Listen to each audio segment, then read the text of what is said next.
आखाती देशांच्या युद्धामुळे घरगुती गॅस सिलेंडरचा तुटवडा निर्माण झाला. त्यामुळे नागरिक गॅसऐवजी कोळशाच्या शेगड्यांकडे वळू लागले. अचानक मागणी वाढल्यानं कोळशाच्या दरातही 5 ते 10 रुपयांनी वाढ झाली. अचानक कोळशाची मागणी वाढल्यामुळे भविष्यात कोळशाचा तुटवडा निर्माण होण्याची शक्यता आहे.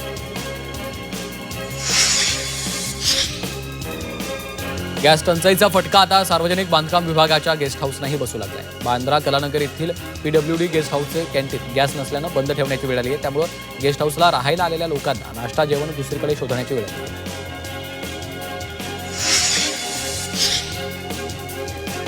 अमेरिका, इस्रायल आणि इराण युद्धामुळे जागतिक बाजारपेठेत कच्च्या तेलाच्या किमती प्रति बॅरल $100 पुढे गेल्या.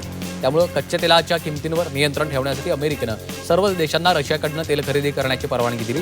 अमेरिकेनं 30 दिवस रशियाकडनं तेल खरेदीची परवानगी दिली.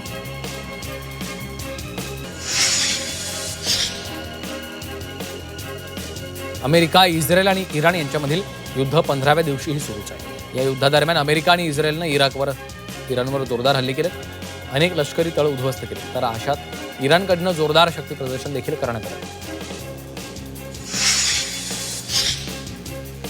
अमेरिकेनं इराणचे सर्वोच्च नेते मोज्तबा खामेनी यांची माहिती देणाऱ्यांना बक्षीस जाहीर केलं आहे. खामेनींसह इराणच्या इतर 10 नेत्यांची माहिती देणाऱ्यांना $1 कोटी बक्षीस जाहीर केलंय. दरम्यान इराणचे सर्वोच्च नेते मोज्तबा खामेनी जखमी असल्याचा दावा अमेरिकेने केला आहे.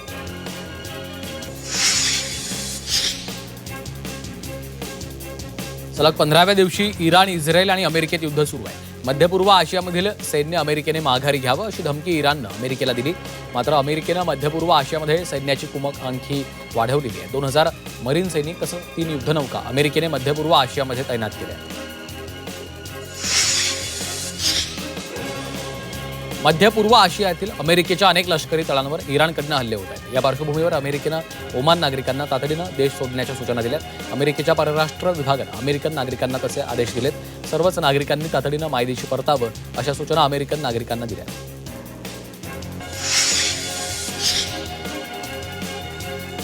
अमरावती महापालिकेच्या महापौरांनी रमजान ईदच्या पार्श्वभूमीवर शहरातील स्वच्छता आणि सार्वजनिक सुविधांची पाहणी केली.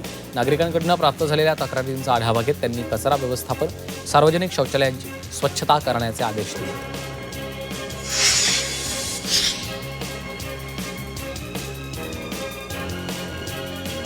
मागील 4 वर्षात मुंबई महापालिकेच्या ठेवीत 13,000 कोटींची घट झाली आहे. मात्र यावर्षी ठेवीमध्ये 1,500 कोटींची वाढ झाल्यामुळे महापालिकेत 81,000 कोटींपर्यंत ठेवी झाल्याची माहिती उदय सामंतांनी दिली.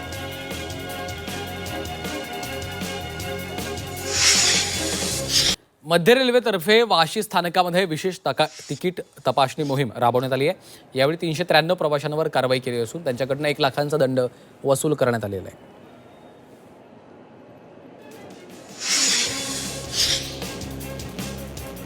बोरिवलीमधील संजय गांधी राष्ट्रीय उद्यानाची हद्द निश्चित करण्याचे आदेश मुख्यमंत्री देवेंद्र फडणवीस यांनी दिले.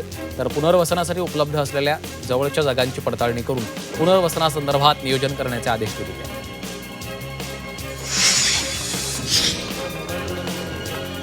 वसई महापालिकेकडनं क्रिकेटपटू आयुष म्हात्रे याचा सत्कार करण्यात आला.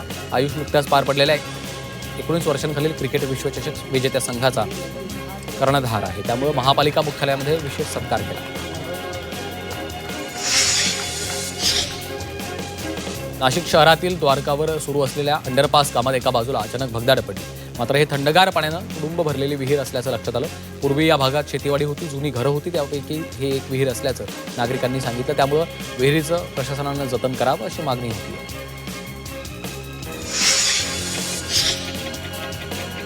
नाशिकच्या द्वारका अंडरपासच्या कामात 125 वर्षांपूर्वीची पाण्यानं भरलेली विहीर सापडली. आगामी सिंहस्थ कुंभमेळ्याच्या पार्श्वभूमीवर वाहतूक कोंडी फोडण्यासाठी अंडरपासचं काम सुरू आहे. द्वारका सर्कल इथं 10 फूट रस्ता खोदल्यानंतर पाण्याची विहीर सापडली. भिवंडी तालुक्यातील छत्रपती शिवाजी महाराज मंदिराला ब दर्जा देण्यात आला आहे. यासाठी आमदार किसन कथोरे यांनी सततचा पाठपुरावा करून मोलाचं सहकार्य केलं. मंदिराला ब दर्जा मिळाल्यामुळे शिवप्रेमींमध्ये आनंदाचं वातावरण आहे.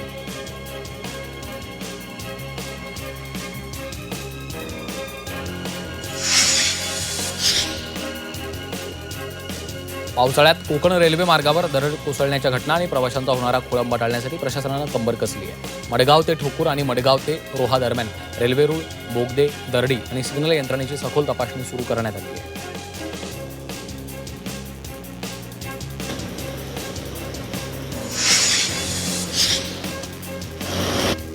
पश्चिम रेल्वेवरील प्रभादेवी स्थानकाजवळच्या प्रभादेवी उड्डाणपुलाच्या पुळ्या उभारण्यासाठी मेगा ब्लॉक घेण्यात येणार आहे.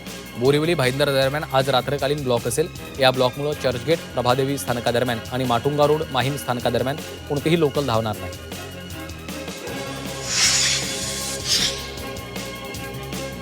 राज्य परिवहन महामंडळाचा डिझेल बस खरेदीकडे कल आहे. प्रवाशांना अत्याधुनिक, आरामदायी आणि सुरक्षित बस प्रवास देण्यासाठी महामंडळानं 200 नवीन डिझेल बस खरेदीसाठी निविदा प्रक्रिया सुरू केली आहे.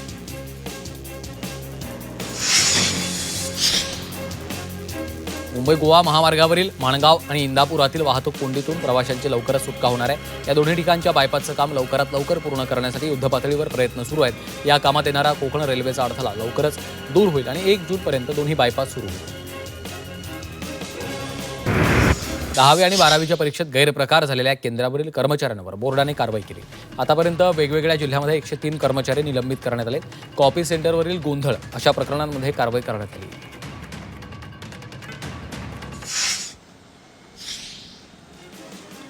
संभाजीनगरातील डॉक्टर बाबासाहेब आंबेडकर मराठवाडा विद्यापीठातील प्राध्यापकांच्या 73 जागांची भरती प्रक्रिया सुरू आहे. या जागांसाठी ऑनलाईन अर्ज दाखल करण्यासाठी 20 मार्चची मुदतवाढ दिली आहे. अर्ज केलेल्यांना नव्यानं अकॅडमिक आणि रिसर्च क्रेडेन्शियल्स भरावा लागणार आहे. नवीन उमेदवारांना देखील अर्ज करता येणार आहे.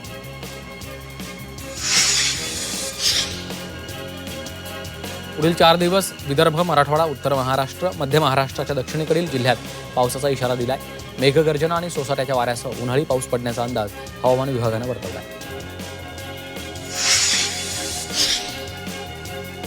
पुणे शहरात 37 अंश सेल्सिअस तापमानाची नोंद झाली आहे. गेल्या काही दिवसात उन्हाचा कडाका वाढला. महाराष्ट्र आणि गुजरात राज्यावर अँटिक सायक्लोनिक स्थिती सक्रिय असल्यामुळे राज्यातल्या तापमानावर त्याचा परिणाम झाला आहे.